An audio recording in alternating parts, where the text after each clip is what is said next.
Good evening, everyone, or maybe even good afternoon, depending on where you're joining us from. My name is Jason Maida. I'm with American Pacific Mortgage. Great to have you today for our Association of Former Students, Texas A&M University Homebuyer Workshop. This is our first installment of our workshop for 2025. Really excited to be able to bring this content to you. We had quite a bit of you signed up for tonight's workshop. So we're going to allow everybody to join the class. So I know we're starting right at the top of the hour, but we'll give it a couple minutes for everyone to join. We're excited for you to be a part of this class. We actually first started launching these classes last year. We did 4 classes for the association. Really was a big hit. In fact, we got a chance to help several buyers from A&M with their first home purchase, several right there in Texas, in the DFW area and the Austin area. And we continue to get a chance to work with graduates from this class that are continuing to purchase homes. So we're glad that you can get a chance to join us on this journey this evening. Our class is very interactive. So we try to make sure that as we roll through tonight's session, you're going to have some interaction with us to be able to ask questions, drop them in either the chat or in the Q&A, and we'll get those answered on air. My colleague, Ken Fleck, will also be kind of helping me manage through some of those questions. So you might see some chatter there in the chat function, but we'll try to make this as interactive as possible. The runtime for today's class will be just about an hour, so we should get you out of here by the top of the hour. Now, one of the things as we start our class, we always like to get a sense of kind of where's everybody joining us from. So if you get a chance in the chat, just drop your location in. What that helps me understand is a little bit more about kind of when I go through market information, like where are we all located? Because depending on where you're at in different parts of the country, that would obviously change the cost of housing and really what maybe housing costs look like in your particular community that you're interested in. So if you get a second, just drop that in the chat. We'd love to kind of know where you're joining us from. See a lot of new faces starting to join into class, so that's great. A little bit about American Pacific Mortgage and our partnership here with the former students of Texas A&M is that this is an interactive session that we provide 4 times a year. So if you enjoyed tonight's class, you want to share this with friends, family, maybe some colleagues that are starting to maybe think about that path towards homeownership. These classes are free to our communities that we serve in homeownership. So if you do like tonight's class, feel free to share that with people that you know in your sphere, if you will. Again, my name is Jason Maida. I'm going to be your presenter this evening, and I work directly with American Pacific Mortgage. Not only do I present this content across the country, but I get a chance to work with buyers one-on-one to help build their home buying plans. In fact, some of your classmates, if you will, that have purchased homes with us over the last year, were working directly with me to help design their home buying plan and eventually buy their home. So tonight's class has a lot of stuff contained in it. So we're going to run through all of these items for you. Again, it's very interactive, but we're going to first talk a little bit about a home buying budget here in just a little bit. We'll talk about what does it look like to rent versus buying. I then want to kind of transition into some housing market data, what's going on with interest rates. That obviously is a pretty hot topic for our conversations in these classes. We'll then move into credit. We'll kind of give you some tips around credit, some resources that you can think about. We'll also look very briefly at student loans, then kind of move into loan programs that are available to you as first-time buyers, maybe even second or third-time buyers.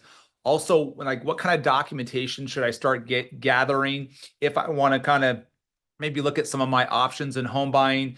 Then we'll look at assistance programs that are available depending on which market you're in. And then we'll wrap up tonight's class looking a little bit at kind of the workflow of buying a house. So after tonight's class, I may say, you know what? I really want to kind of look at some of my options and I'd love to get connected. Well, we're going to take you through what do the milestones look like in purchasing a home. All right. For those of you that got a chance to drop your location in the chat, thank you for that. That's awesome because that just gives me a sense where everybody's at. Lots of us in Texas. I see North Carolina represented. Perfect. Awesome. Awesome. Florida. Okay. All right. Very cool. So thanks for sharing. Got the DC area represented as well too. I know all of us, well, for the most part, in every one of those markets that we kind of noted are going through a little bit of a cold spell, right? So pretty amazing to see the weather that's going on across the southern states right now. I am based out of California, but we work nationwide and we get our own cold fronts here in Northern California as well. But certainly not to the significance that what's going on across the southern states right now. Well, let's talk a little bit about does buying make sense for us? Now, when we think about taking that step towards homeownership, probably going to be one of the biggest purchases we decide to make. When we consider home ownership, I would just encourage you to think a little bit about the benefits of owning a home, because as I kind of compare renting versus buying, those don't really add up to be the same thing.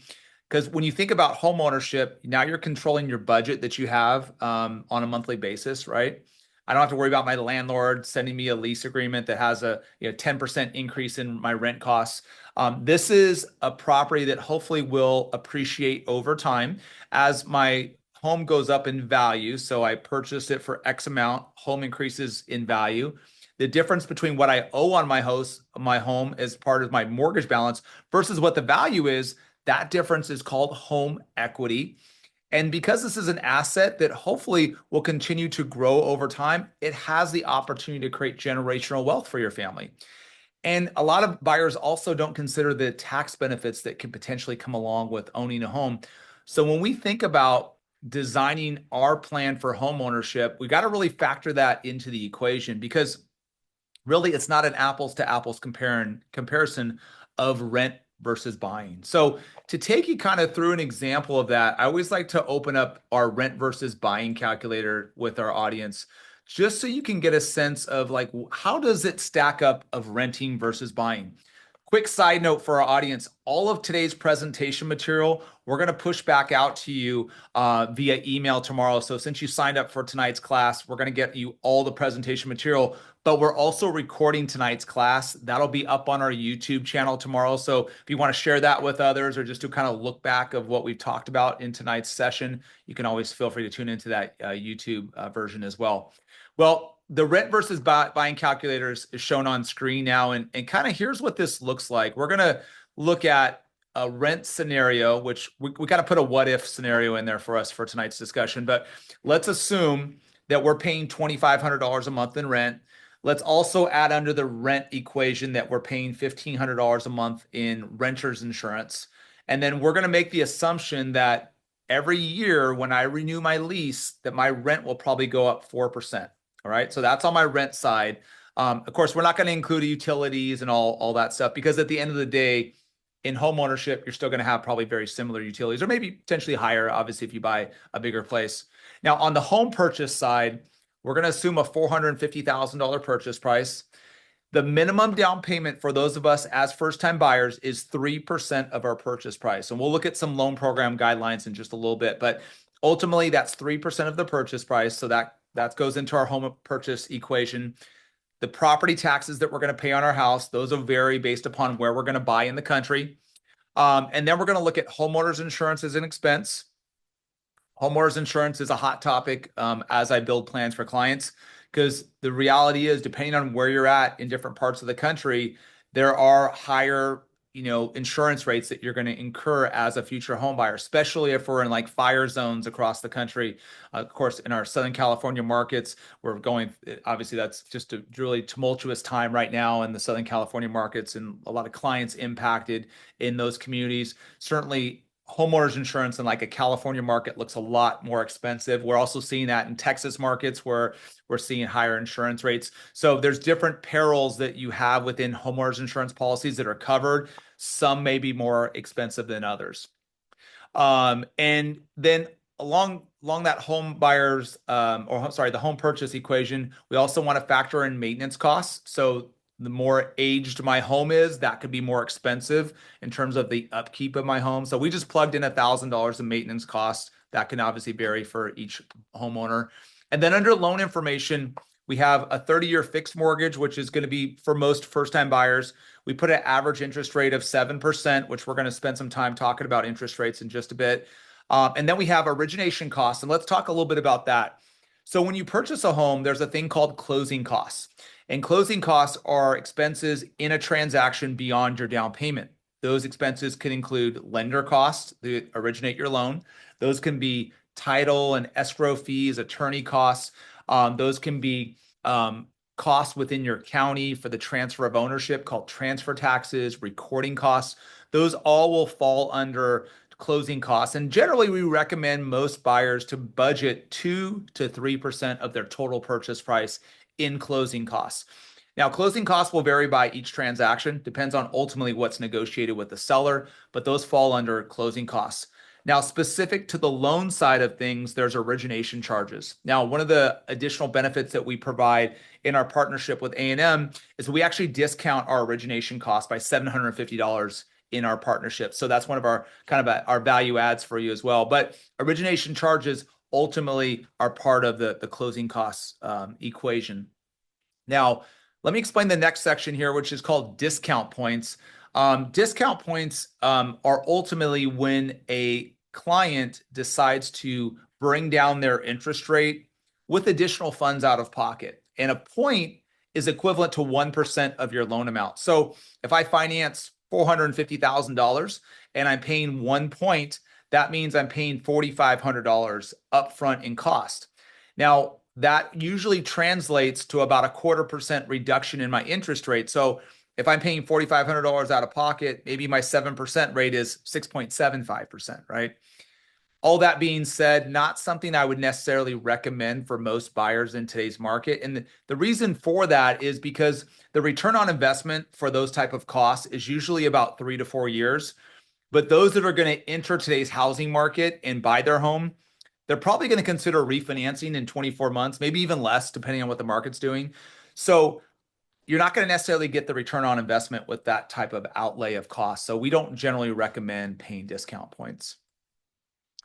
And then the last section we're going to talk about is other assumptions. So we're going to have to make some assumptions that as we forecast out home ownership versus renting, what does it look like? Well, let's assume that our home appreciates by 3% per year, that we're going to be in this house for another 7 years, that eventually at the end of 7 years, it's going to cost me something to sell my home with the cost of realtors, closing costs as a seller. So we're going to bake that into our equation.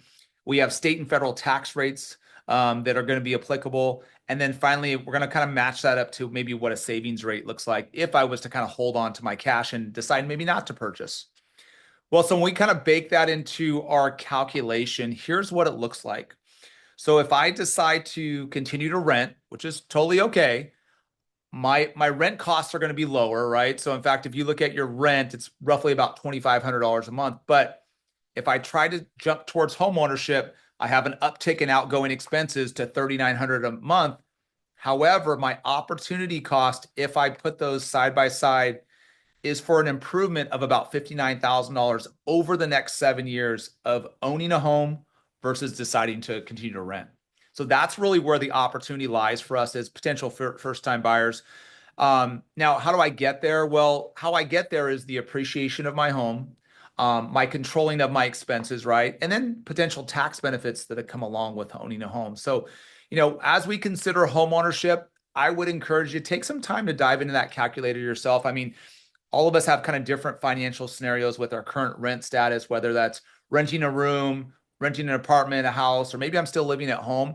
All of those things should be factored into the calculus when it comes to renting versus buying.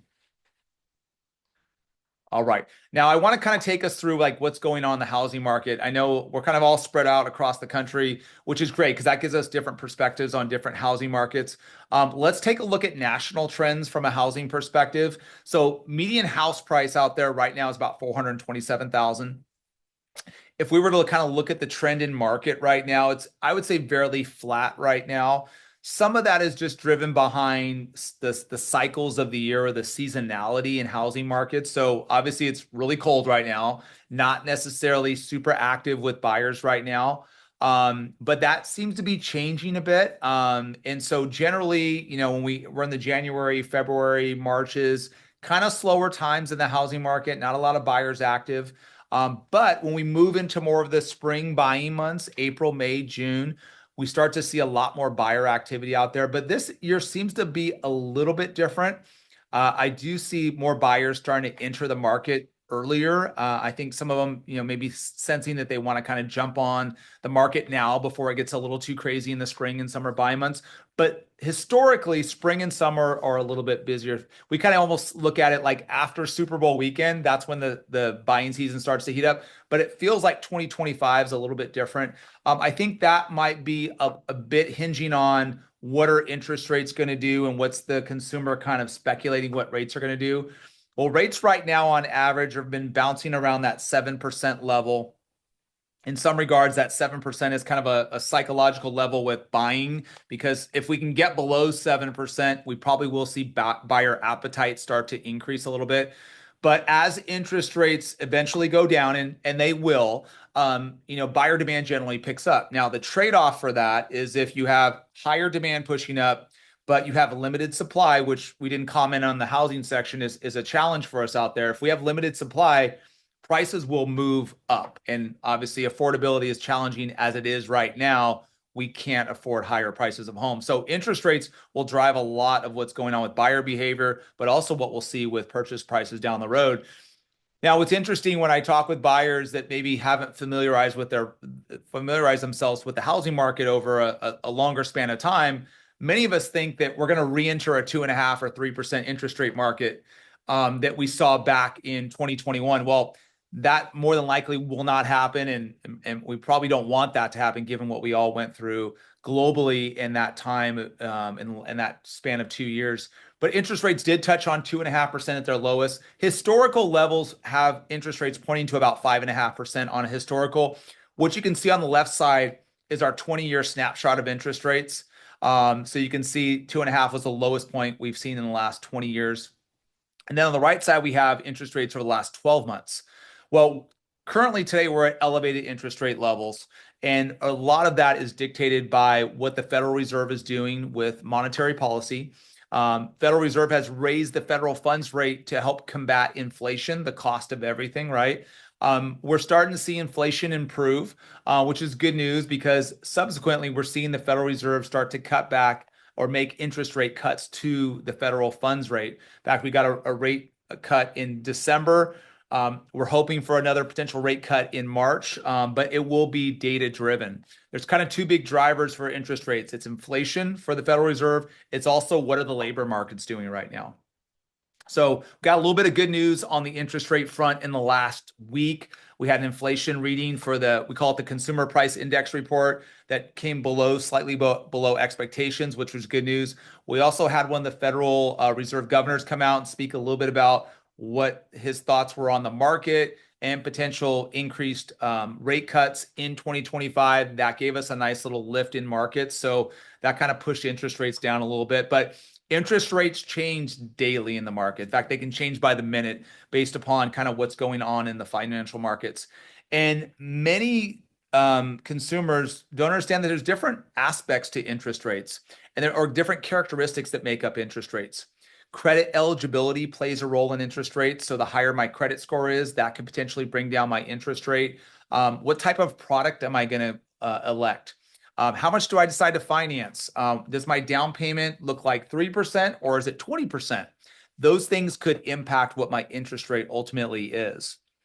And we talked a little bit about it earlier in our rent versus buying calculator, where we have discount points that can impact the interest rate. That's an option too. And then usually in the term of my loan, that can also influence interest rates. So for most of us in today's session, when we decide to purchase, we're probably going to be looking at more of a 30-year fixed mortgage product. But in some cases, a buyer may look at a 15-year fixed product. Historically, condensing or shortening the term of your loan will bring about a lower interest rate. As we get a chance to connect with you for your consultation, whenever that time comes, we'll kind of sit down over video and figure out what's the right design work for your financing, which will include terms and down payment options, ultimately try to achieve the right goals and objectives for you in homeownership. Now, one of the bigger items when it comes to designing a home buying plan is credit. And so what I like to do in our classes is to talk a little bit about credit and really how to optimize your credit score and maybe bring some awareness to certain things from a credit perspective. First of all, I think it's important to understand as buyers that if you're using monitoring systems today, maybe Credit Karma or some of the other agency tools that are available, just keep in mind some of the monitoring tools you get pushed to you as notifications. Those are around a credit card score model. Well, when you're applying for home financing, we're going to use a mortgage model. In fact, there's 3 different models to credit scoring. Credit card model, there's an auto financing model, and then finally there's a home mortgage model. So you may see some variance to those different models. I was working with a client earlier today, and the client mentioned to me, hey, how reliable is like a Credit Karma type of tool? And I think it's a great barometer for you in credit, and bringing awareness for you in your credit. But keep in mind, I mean, Credit Karma is designed to try to create connection with you to look at other products for you to solicit. So it's kind of more of grabbing data. I would encourage you to take advantage of freecreditreport.com. But if you're looking for something that's going to give you more visibility to what a specific mortgage score is, Experian has some really great tools that are out there. They're not free tools, but I think it's worth a subscription if that's something you decide to take a look at. I personally actually use that. I find it to be pretty helpful. Here's what the FICO score calculation looks like under the mortgage space. So 15% is going to be how long have I had credit? So the more mature my credit file is, better my credit score could potentially be. 20% is going to be influenced by how much credit am I trying to activate or open. Also, do I have new inquiries that are showing up on my credit? Now, here's one of the things we do a little bit different on our side when it comes to financing. When we build a home buying plan for a client, we are going to take a look at your credit. However, it only starts with a soft credit score. And the reason why we do that is because many of our buyers aren't ready to go out and buy like this weekend, right? So we want to build a plan that can help work with them over time. And so the soft inquiry does not impact their score. So they're not, forced to go out and like kind of push their cycle or buying cycle up ahead of schedule. They can kind of go at their pace. And so we only do a soft inquiry where most lenders will do a hard inquiry, which can impact your credit score. 30% of your credit score model is going to be how much am I utilizing revolving credit? So if I have credit limits of, let's say, $20,000 and my balances are at $10,000, I've used 50% of my credit utilization. The question I get often is, where should my credit utilization be, or how can I maximize my credit score? I would say try to get to 10% or less on credit utilization. Okay. Now, let me give you a quick way to kind of maximize that credit score, if you will. And it's a simple tip, which is just take a look at some point, your billing cycle date on your credit card statement. And then obviously you have your due date on your credit card statement.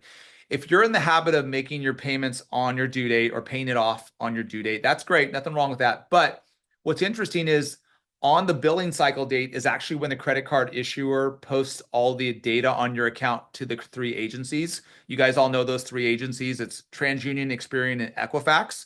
Well, if you can change your payment frequency to pay before the end of the billing cycle, what you're going to be able to do is to be able to lower that utilization so that when data gets posted to the agencies, now you have a higher credit score because you have a lower utilization.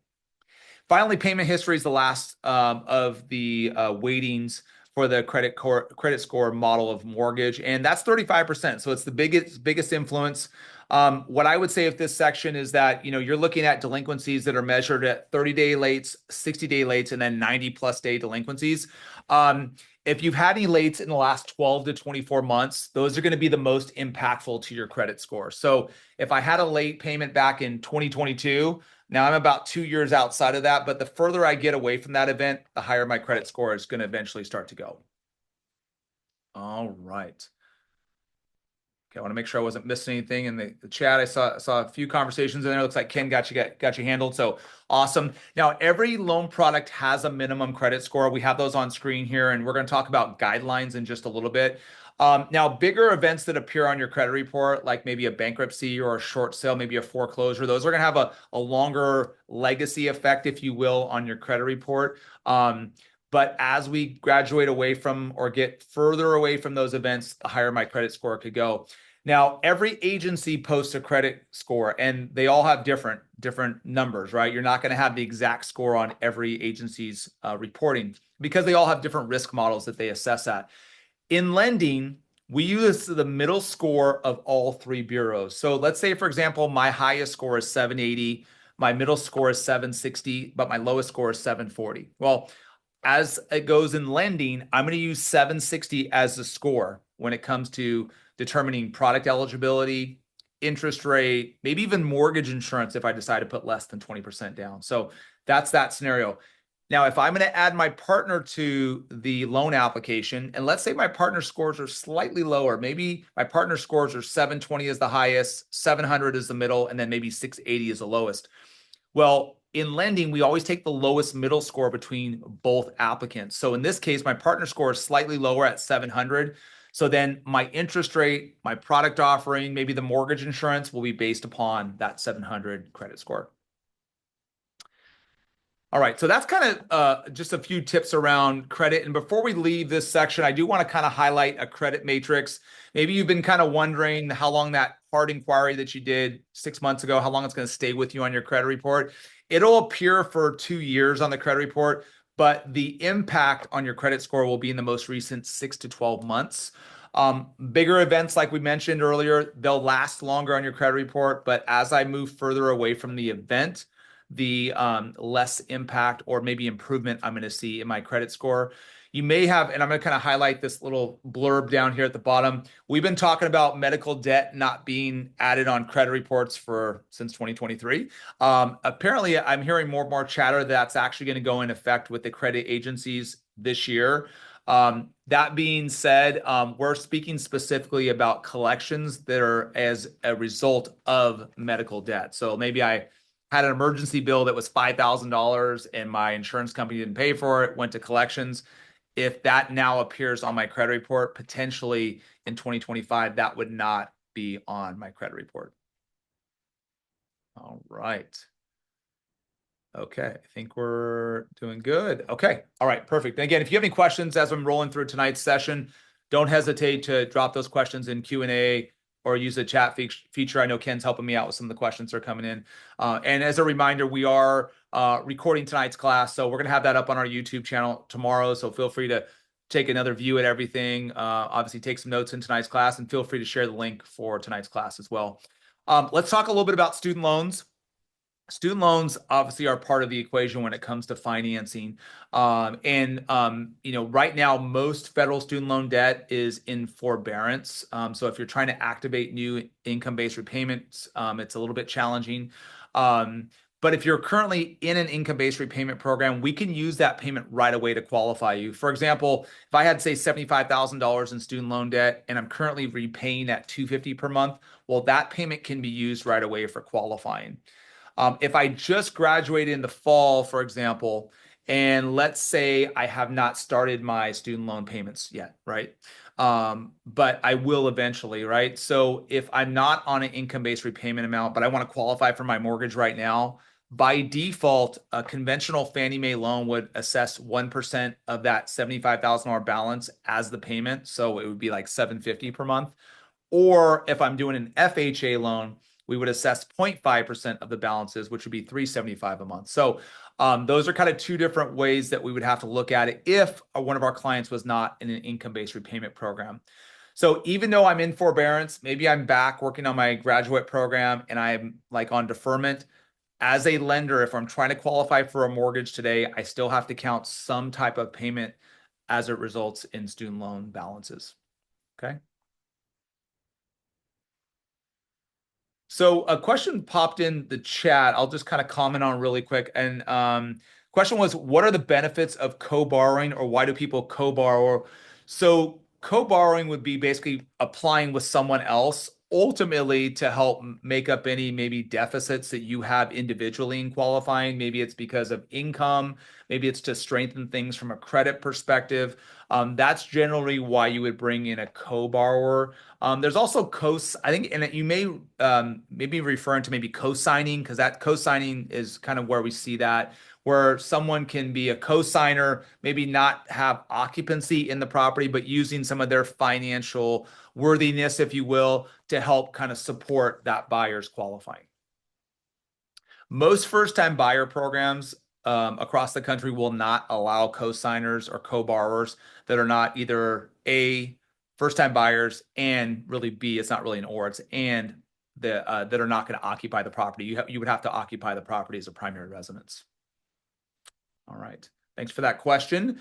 Let's talk really quickly about loan program guidelines. I just want to give you kind of a high-level look at some of the products that are available to you. Some might be more familiar to you than others, and so I want to kind of just give you a few characteristics of each one of these programs. And as you've kind of searched online, various things will probably pop up, but I want to kind of give you kind of what it looks like inside of these programs. The first loan option would be like a conventional loan. When we think about a conventional loan, that's a Fannie Mae. You might have heard that terminology terminology, Freddie Mac. Those are kind of the overseers of conventional loans. Conventional loans are about 60 to 70% of all originations across the country. Now, with the conventional guidelines, there are set program parameters with that program. It does have a minimum down payment of 3%, minimum credit score of 620. And you can see the max loan amount on screen, which that essentially is set every year. And it usually comes out right around October, November, where Fannie Mae and Freddie Mac look at and assess the cost of living across the country and readjust the conforming loan limit, which now for 2025 is 806,500. That has continued to go on. It's gone up for years. I don't know how long it's been, but it's gone up pretty significantly each year given the cost of living. Every market has conforming loan limits. So whether I'm in Texas, Virginia, DC, but inside of those markets, I have obviously counties, right? And by county, there are higher loan limits that you can go to, as high as $1.2 million. Those are called high balance loan limits. So if I was buying in Alexandria, Virginia, well, that's a high cost of living area. You can go up to like 1.2 million using a conventional loan. However, the minimum down payment is not 3% at those levels. It does jump up to 5% once I decide to finance more than the conforming limit, which is 806,500. Next loan is an FHA loan. That is a government insured loan. FHA stands for Federal Housing Administration. There's a bit of a misconception around FHA loans. Many first-time buyers think just because I'm a first-time buyer, I have to use FHA, or maybe I'm putting a lesser down payment, I have to do FHA. Not necessarily the case, but FHA is a product that's going to be government insured, so it allows a little more leniency from a qualifying perspective. We go down to a 580 credit score with the FHA loan product. If I've had maybe some past challenges around credit, maybe I had a bankruptcy that was discharged 3 years ago, FHA would still be okay with that discharge date of my bankruptcy, whereas maybe a conventional loan would require me to be 4 years out of that bankruptcy discharge. So FHA is going to be a great solution for our buyers to be able to still have access to homeownership, but does not require first-time homeownership. In just a few minutes, I'm going to do a quick comparison around mortgage insurance to a conventional loan versus FHA loan, so you can see how those two products stack up against each other. The VA loan product obviously is for our veterans that have eligibility for the VA home loan. The VA home loan adds a lot more flexibility in qualifying for the veteran. In fact, there's a zero down payment option for the veteran. Minimum credit score goes down to 620. A lot more flexibility when we consider expenses versus income, really to encourage homeownership for our veterans that have served. And there's a variety of different expenses that are kind of graduated based upon down payment and the usage rate if the veteran maybe has never used the VA home loan or has used it multiple times. Last two products I want to point out to you is one, the USDA product that allows you to purchase in more rural areas. So certain areas in Texas or Missouri, wherever you're at in the country, have USDA eligible areas. The benefit for USDA is a couple things. One is the product offers a zero down payment option. Rates can be also slightly lower on the USDA product. However, there is geographical restrictions, like we mentioned, but there's also income limits based upon your household size. And then finally, jumbo loans would be helping buyers that need a little bit more financing. Maybe their financing needs extend beyond what Fannie Mae and Freddie Mac or FHA can provide. So then the jumbo loan would be a fit. Those are basically provided by large sources of funds, big aggregators in terms of the banking platform. We partner with investors, if you will, that provide the jumbo loan product. Not really the space for most first-time buyers, but in certain high cost of living markets, that might be something that a first-time buyer needs. Now, let's talk a little bit about mortgage insurance, because it is one of those kind of hot topics, if you will, that comes about when we look at home buying plans for clients. I think there's a little bit of a misconception, especially around conventional mortgage insurance. Well, first of all, there's different payment options for conventional mortgage insurance. You can pay it on a monthly basis. You can split your monthly costs up with maybe an upfront cost to lower the total monthly. There's ways that you can pay the mortgage insurance outright as part of your out-of-pocket expense. And then you can also build it into the cost of your interest rate. Well, the most popular option is number one, monthly mortgage insurance. And the reason for that is because monthly mortgage insurance generally has a cancellation option. When I achieve at least 2 years in my loan and I have 20, maybe 22% equity in my home, I can apply with with my basically my servicer of my loan to have that mortgage insurance canceled. Now, if we were to look at PMI, and PMI stands for private mortgage insurance, because there are private companies. There's usually about 7 or 8 out there that provide this service to lenders. And essentially what PMI does is it insures the lender against if a buyer had a default on their loan, the lender's essentially protected against that. Now, the PMI calculation has different factors into it. It includes credit score, what my down payment looks like, and then how much I decide to finance. Okay, so that's how PMI is built. Now, if you've already started doing your home search and maybe use some of the calculators on Zillow or Redfin, many of the PMI calculations are wildly high. In fact, if you looked at our example here on screen, if you financed $450,000, you're putting down a 3% down payment, and you had like a 740 credit score, PMI is about $183 a month.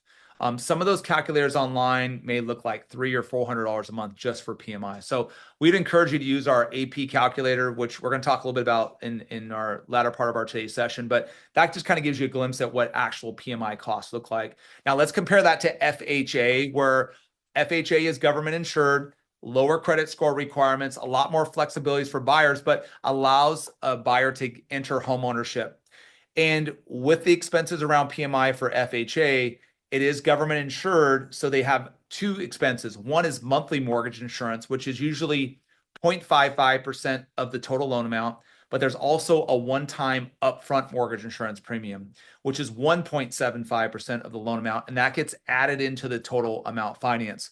One of the differentiation factors with FHA versus conventional, it does not have a cancellation option. So generally for our FHA clients, we're trying to use FHA to enter homeownership if we have to go down that product line, because hopefully in 2 to 3 years, we can look to maybe refinance back into a conventional loan, maybe sooner, to help lower the expenses for the homeowner. Now, here's the example of a FHA PMI scenario, same $450,000 loan amount. Now we add that upfront mortgage insurance, which in this case is $78.75. And then we have the monthly mortgage insurance, which is $206.25. So that gets kind of baked into our calculation.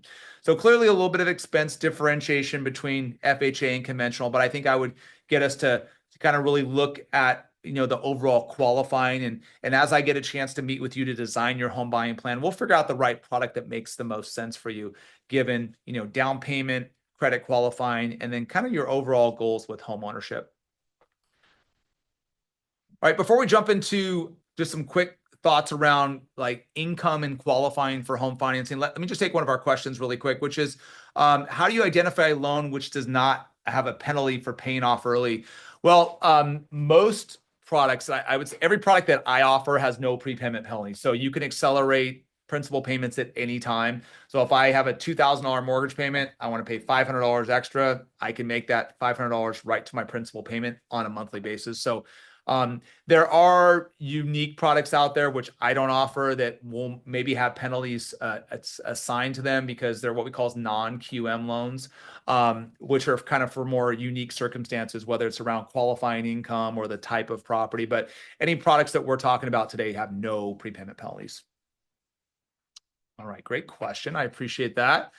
All right, let's talk a little bit about qualifying income. We get a lot of questions around, hey, does my income qualify me, or what documentation do I need to provide? So let me share with you first kind of general documentation items. So if I'm thinking about starting to build my own home buying plan with us, we'll generally ask for the last 2 years of W-2s and taxes, usually the last 60 days of asset statements, as well as the last 30 to 60 days of pay stubs. So that's usually what we'll have to compile in terms of documentation. Now, when it comes to income used to qualifying in terms of the types of income, there is a 2-year requirement in that I have to have either 2 years of income source and or education that supports my income. So for example, if I graduated from A&M, 4-year degree, and I just entered the workforce, because I have that educational background, that could qualify as my 2-year requirement. Now, if I'm self-employed, I do have to show that I have had my business for 2 years. So I have to have 2 years of filed tax returns. If I have dual sources of income, that 2-year requirement gets a little trickier because I have to show that I've been both working on 2 jobs simultaneously for the last 2 years. So sometimes we see that in like the medical field, right? So if I've been working at one clinic for 20 hours a week, another source for 30 hours a week, I have to show that I can demonstrate that I can work both jobs simultaneously for the last 2 years. If I have part-time employment, that part-time income, I have to show that I've been doing that part-time work for 2 years. And I had a conversation with a client earlier today, and this is just kind of a real life example. If I'm starting a new job that has variable income, so this particular client happened to be a truck driver, and truck drivers' income varies based upon how many trips they take, right? So we can't really get a good gauge just based upon maybe 30 days of work history. It takes 2 years generally to be able to determine what consistency we're going to see from an income perspective there. So usually when you're in variable sources like that, underwriting guidelines will require at least a 2-year history. Now, if you have other sources of income today, like let's say, for example, you have room and board for someone that's in your rental property, that generally income will not be able to kind of carry with you to the next home purchase. But in some cases, we have clients that are buying, multiple unit properties, and maybe they're going to live in one unit, rent out the other. That potential rental income could be used for qualifying purposes. Now, one of the things we look at when we determine eligibility for clients is assessing expenses versus income. We call this calculation the debt to income ratio calculation. You may have heard about it. And it's a really simple calculation, but essentially takes a look at your pre-tax income, so the gross income on a monthly basis, versus what your monthly expenses look like. And usually we don't want those expenses to exceed more than 43 to 45% of that pre-tax income. Now, we can go as high as 50% at times. Those expenses that we're considering would be things like credit cards, personal loans, some of our student loan payments, and the overall housing payment. That housing and payment would include the principal and interest of my loan, the estimated property taxes of my loan, what's my homeowner's insurance look like, and then if I'm considering maybe buying in a community that has a homeowners association dues, then I would also bake that into my equation. So you can kind of see our scenario here on screen. So whoops, let me just jump back here really quick. So you can kind of see our scenario on screen. So if we had someone that has a housing expense of, let's say, $2,500, and they have other expenses of $500 a month with an income level of $8,500, our client's debt to income ratio is 35.29%. So essentially, my income is consumed by 35% of expenses. Now, well within the guidelines, and I would say, for the comfort zone for most first-time buyers, we probably see that measurement to be around 33 to 36%. Now, the bigger question we're going to have a conversation around is like affordability. What does that look like? Because if I'm going from $2,000 a month in rent and then jumping all the way up to $4,800 in mortgage payment, that's a bit of a sticker shock for most of us, right? So we want to kind of figure out what's the right budget number when it comes to affordability. And that's the conversation that we have as part of that home buying plan consultation with you. Last component as we kind of get towards the latter part of tonight's class is to talk a little bit about down payment. And when I think about homeownership and the plans that we design for our clients across the country, there's usually kind of 2 challenges to homeownership. One is maybe I need to get my credit kind of in a better position, whether that's, eliminating debts, or that's improving some of the legacy items I have around credit, or it's around savings for down payment. And really, down payment tends to be one of the bigger challenges. And so we're going to talk about first-time buyer programs in just a minute across the country and specific to your state. But let's talk a little bit about what's accepted from a down payment verification perspective. So we can use things like checking and savings accounts to verify down payment. Sometimes clients will use 401ks, 401k loans, or even 403bs. But I would encourage them to talk to their administrator for their plans or a financial advisor before accessing those type of investments. Investments, of course, like brokerage accounts can be used, and family members can also contribute towards a home purchase. We call those gift funds. There is no limit around gift funds. We do have just kind of a documentation process we take the donor through.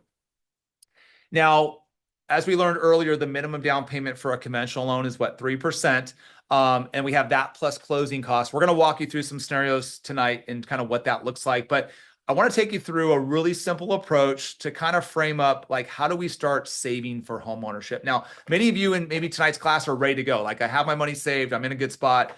Others may say, hey, you know what, Jason, I can afford the mortgage payment, but I just don't have $20,000 available or whatever the number is, right? So as you can see on screen, we just put together a really simple approach as a savings plan for you. And it kind of looks like this. Let's say I'm currently paying $2,000 a month to rent my apartment right now, right? But I started my new job, I'm making good money, and I think I can afford $3,500 a month in mortgage payment. Principal and interest, taxes, insurance, maybe an HOA, right?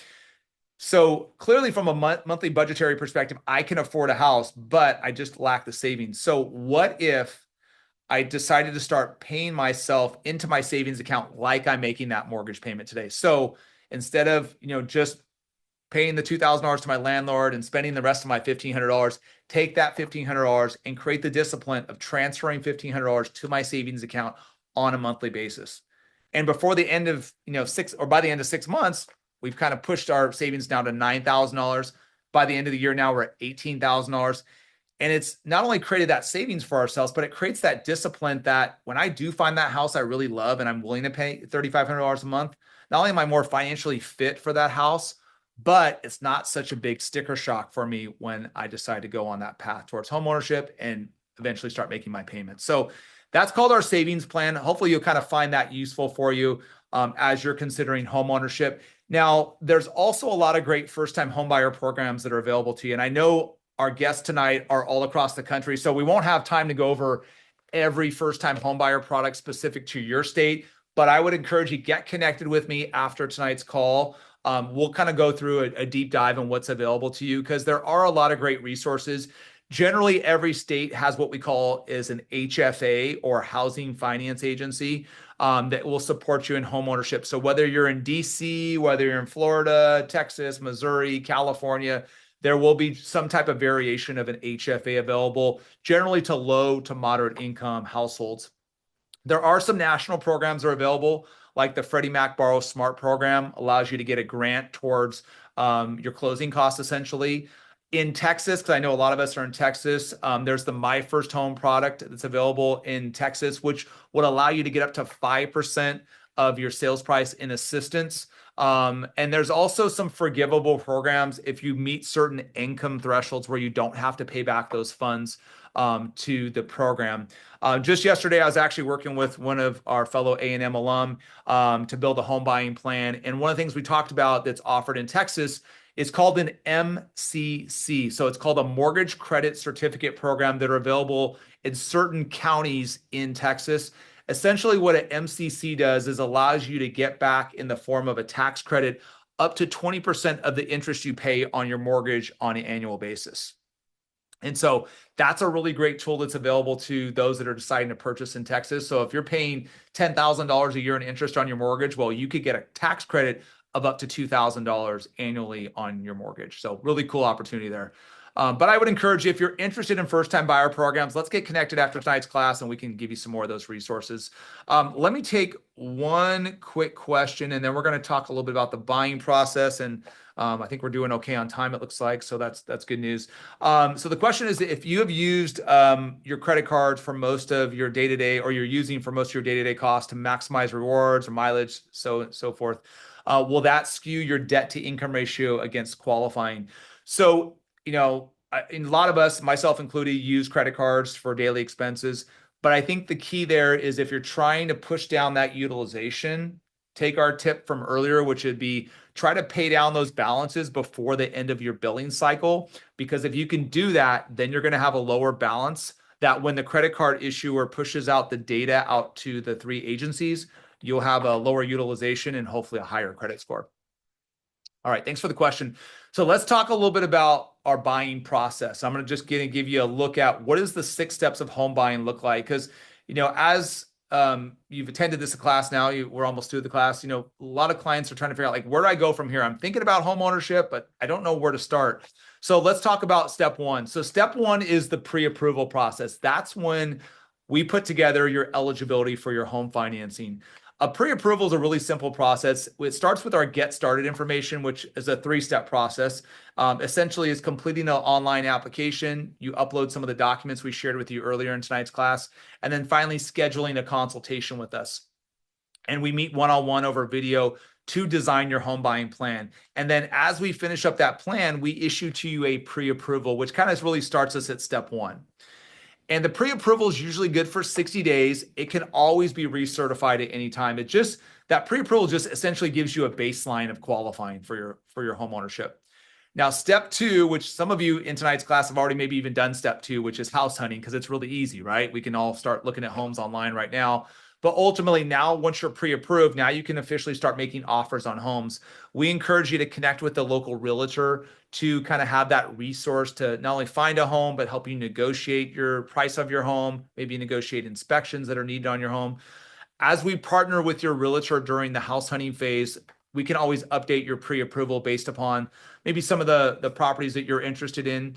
I have some of our clients that, are looking at homes on a Saturday or Sunday will reach out to us via text or direct message and say, hey, Jason, what do the payments look like on this $350,000 home in Austin? And we'll run the calculations, push that back to you. So if you do want to move forward on that house, you know exactly what your numbers look like. Now let's push forward a little bit. Let's say we do make a offer on that property in Austin and the seller says, yeah, I'll accept your offer. Well, now that kind of starts the contractual time period of the home purchase. Usually from the time of acceptance to the time you get your keys, it takes about 30 days in most parts of the country. Sometimes it can be a little shorter, sometimes it can be a little bit longer, but ultimately at step three, seller says yes on the offer. It also triggers some action items on the buyer's behalf, which would be making a deposit of what we call an earnest money deposit to the title or escrow company. Usually that deposit is the equivalent of 1 to maybe 2% of my overall purchase price, but it does count towards my total out of pocket for my home purchase. That also triggers some things on the lending side, like we're going to give you a call and say, congratulations, we got word of the accepted offer for your home in Austin. Let's talk you through the next steps in the process, which will be to do a follow-up video consultation with me to make sure that I've properly designed your home financing and make sure it's all ready to go so our team can kind of get everything continuing down the process. This is kind of just some subtext here so you can see what the earnest money deposit is about, but usually that deposit is protected by what we call is the contingency period in most parts of the country. The contingency period is usually a timeline that can range anywhere between 14 to 21 days that allows a buyer to do their homework on the property, which would essentially mean let's get the house appraised. Let's make sure the house is worth what we're paying for it. Let's get the house inspected to make sure there's no problem issues, make sure there's no dry rot, infestation, make sure the roof's in good standing, make sure there's no sewer line issues, any of that stuff that could really affect future cost of the home. And then finally get the loan approved, which of course, as your lending team, we would take care of that. That kind of pushes us into step four now.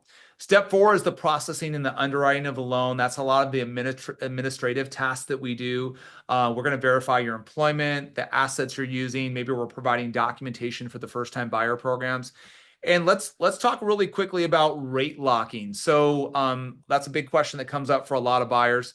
So interest rates are generally not locked in and they're subject to market change until we go under contract with a seller. So, the good news is markets should be trending down. So as we start home searching, once we lock in that purchase price with a seller, now we're kind of on the watch for trying to seize the lowest opportunity of interest rate.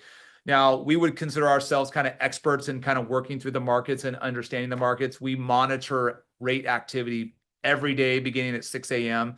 just to make sure we can get our clients the lowest options that are available out there. Step 5 is loan approval. That's takes us about 3/4 of the way through the process. By that time, an underwriter has signed off on the review of your income and your assets being used. It also takes us to the end of your contingency period for the most part, which ultimately, if things check out in your homework on the property, then you're going to sign off on those contingencies. That contingency tells the seller that we're good to go. We want to continue on. We like what we see. We want to finalize the transaction. It also will trigger us as your lending team to issue the final closing disclosure to you. By the way, we disclose to you throughout the process, but at step 5, you get your final closing disclosure, which essentially gives you a 3-day cooling off period before we get to the final stage of step 6 of your loan. Now, that really, beyond getting your keys and visiting your property, that's the only time I need to see you in person, which is done with the escrow team. You'll be signing final loan documents in front of a public notary. That process takes about 60 minutes. After that's done, then you wire in the final funds for your home purchase. Those monies get reconciled, and then funds get transferred from the lending team to the escrow team to kind of shore up all the monies owed. Then documents get recorded with your local county recorder's office. So wherever you're trying to purchase, whatever county that might be, the documents get recorded, which is essentially like a grant deed that transfers ownership to you, as well as the loan deed for your home financing. And after everything gets confirmed, then guess what? You become the homeowner. So you're the official owner of the home. I got a chance to make a couple calls today congratulating homeowners getting the keys to their house this afternoon. So that's our biggest probably thrill we have in our day, is just getting a chance to celebrate, because it usually starts here in classes like this. Then it moves to consultation, pre-approval, finding the home that works for us, and then, of course, celebrating with you at the finish line. So there's no greater joy for us to be able to do that with you. Now, if you're thinking about starting this path towards homeownership, doesn't have to be a goal for 2025, could be something for 2026. I'd love to get connected with you to build your own home buying plan. It's a real simple 3-step process. Starts with completing an online application. It's a soft credit check, so no worrying about the impact to your score, and then uploading those documents, and then using our scheduling system to schedule your video consultation.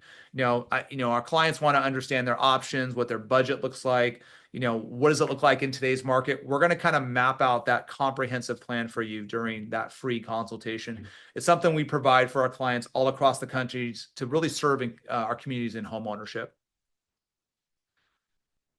I mentioned our AP mobile app really briefly in our class, but this is it. This is a link to it available on Android and Apple. You can start the application process right from mobile. You can follow the progress of your loan. You can even run some calculations for you. So if you find that house in Austin that you love and you want to kind of get some real-time stats on that, you can do it all through mobile. So really great tool to use.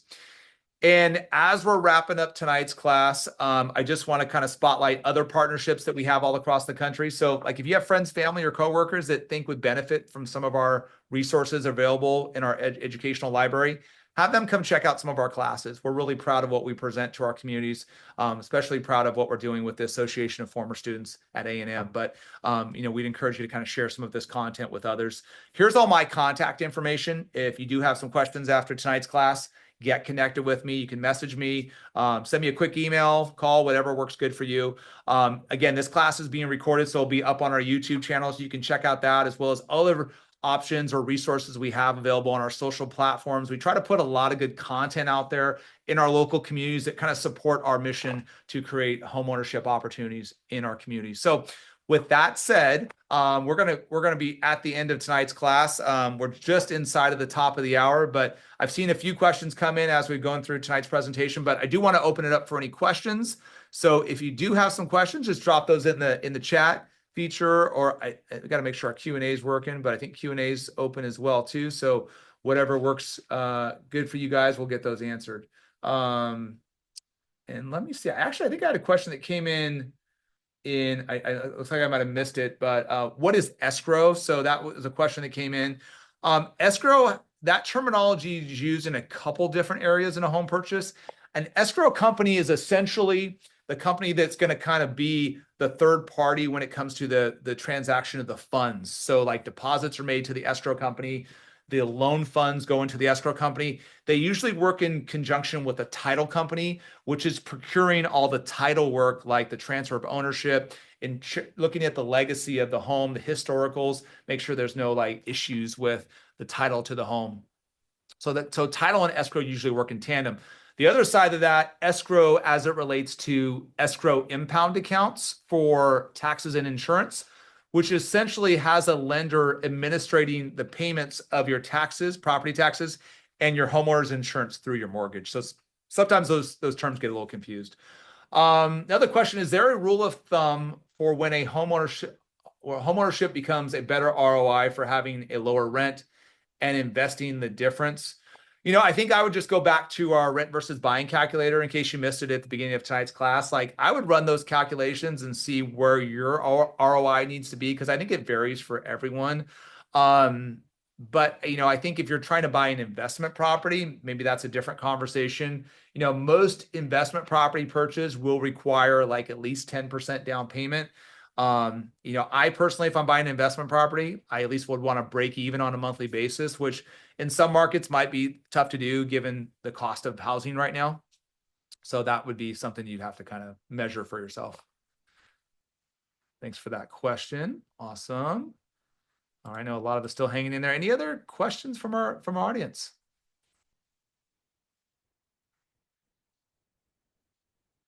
All right, I think we did it. Well, it's a pleasure getting a chance to present this content to you. Hopefully you enjoyed it. If you get a chance to look back at tonight's class, to maybe grab some more material from that, great. We're gonna have a lot of great new tools coming out to the association too. Be on the lookout for our Homebuyer Resources Hub. That's gonna have a lot of great tools available to you. And I hope I get a chance to connect with each of you to design your own home buying plan. And if you want to learn a little bit more about some of the first-time buyer programs that are available in your market, we'll provide those resources to you as well. I wish everyone a wonderful evening. Enjoy the rest of your week, and I'll look forward to connecting with all of you soon. And I saw a question in the chat. The recording will be sent out in a link and up on our YouTube channel tomorrow morning. Have a great night, everyone.